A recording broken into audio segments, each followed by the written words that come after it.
Pastor, dili man guro makaapekto sa kaluwasan kung musimba tag Domingo or Sabado.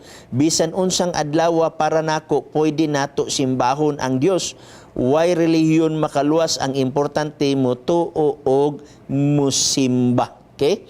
Daghang salamat ni Igsoon. Ang importante bitaw tinuna mo tuo og musimba. Atong tanawon ang pagsimba Igsoon. Kay dili biya tanan pagsimba Igsoon nga ilalom sa kabubuton sa Ginoo. Nabi mga pagsimba nga dili ilalom sa kabubuton sa Ginoo. Okay, kanadang gingon sa Mateo 7:21, dili ang tanan magaingon kanako Ginoo, Ginoo, makasulod sa ginharian sa langit, apan kadto lamang nagtuman sa kabubuton sa kong amahan nga naa sa langit.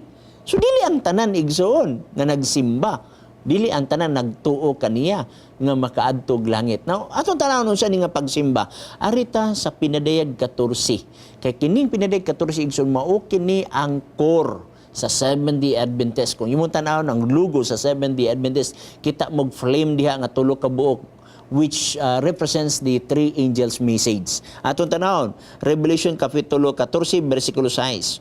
Og nakita ko ang laing manulunda nga naglupad sa taliwala sa kalangitan, og kini siya may gidalang walay katapusang mayong balita aron imantala ngadto sa nagpuyo sa yuta. Apil pa manggani dinhi Igsoon nga kanasuran og uban pa. Okay? Og naingon din ni Igsoon og sa pinulungan og sa tanang katawhan. City, og sa makusog nga tingog siya nag-ingon, kahadlukin ninyo ang Dios og kaniya ihatag ang himaya. Kahadlukin ninyo ang Dios og ihatag kaniya ang himaya. May sulusama ana nga bersikulo Igsoon dinhi sa Ecclesiastes Kapitulo 12, versikulo 13. Atong tanaw na 12:13 ingon siya dinhi. Okay, og ingon siya 12:13, kini mao ang katapusan sa butang, ang tanan na dungog na, kahadloki ang Dios. Atong nabasa sa Revelation kahadloki ang Dios og bantay ang iyang mga sugo, kay kini mao ang tibuok nga katungdanan sa tao.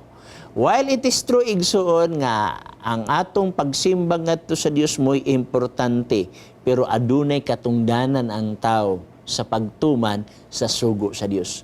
Muna nga sa Juan 14:12 nagingon, if you love me, keep my commandments. So dili pwede Igsoon nga kitay magbuot sa tong kagalingon unsa nga sugo ang atong tumanon, unya magsimba ta sa Dios. Ug uroy lahi ang imong unahuna sa mga sugo. Unya ang Dios imong gisimba sa lahi usab nga mga pamaagi, dili siya magtakdo Igsoon, no? So ang importante Igsoon nga naatay pagtuo, unya natay pagsimba, ug ang atong pagsimba usab Igsoon muhaom sa kabubuton sa Ginoo.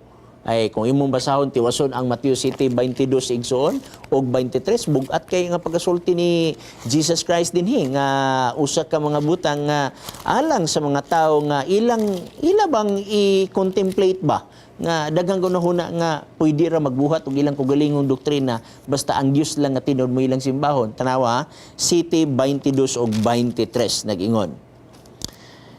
Daghan unya ang magaingon kanako niadtong adlaw, Ginoo, Ginoo, dili ba na naghimo man kamig mga propesiya tungod sa imong ngalan? Gigamit ang ngalan ni Jesus Christ. Og na nagpanggula sa yawa tungod sa imong ngalan, mismo pa sa paggula sa yawa, gigamit gyapon ang ngalan ni Jesus Christ. Og nakahimog daghang mga milagro tungod sa imong ngalan, naghimo pa gyud og mga milagro, gigamit ang ngalan ni Jesus Christ. Pero unsay sulti ni Jesus Christ? 23, og unya magaingon ako kanila, wala ko gayud kamo igkaila, pahawa kanako kamong mga mamumuhat og dautan. Isi imong makita Igsoon, muna yung dili ang tanan magaingon kanako Ginoo, Ginoo, makasulod sa ginharian sa langit. Nga naman, nagtawag og Ginoo, nagtawag og Savior kang Jesus Christ, pero sila sa ilang kugalingon, sila ang Ginoo. Okay? So, dili na siya pwede Igsoon, kinahanglan ang pagsimba uban sa espiritu sa kamatuoran. Unsay diferensya sa pagsimba ni Cain ug ni Abel? Si Abel ni tuman sa sugo sa Dios nga ang ihalad katong mananap. Si Cain, wala siya magsubay sa instruction sa Ginoo, ang iyang gihalad katong mga lagutmon.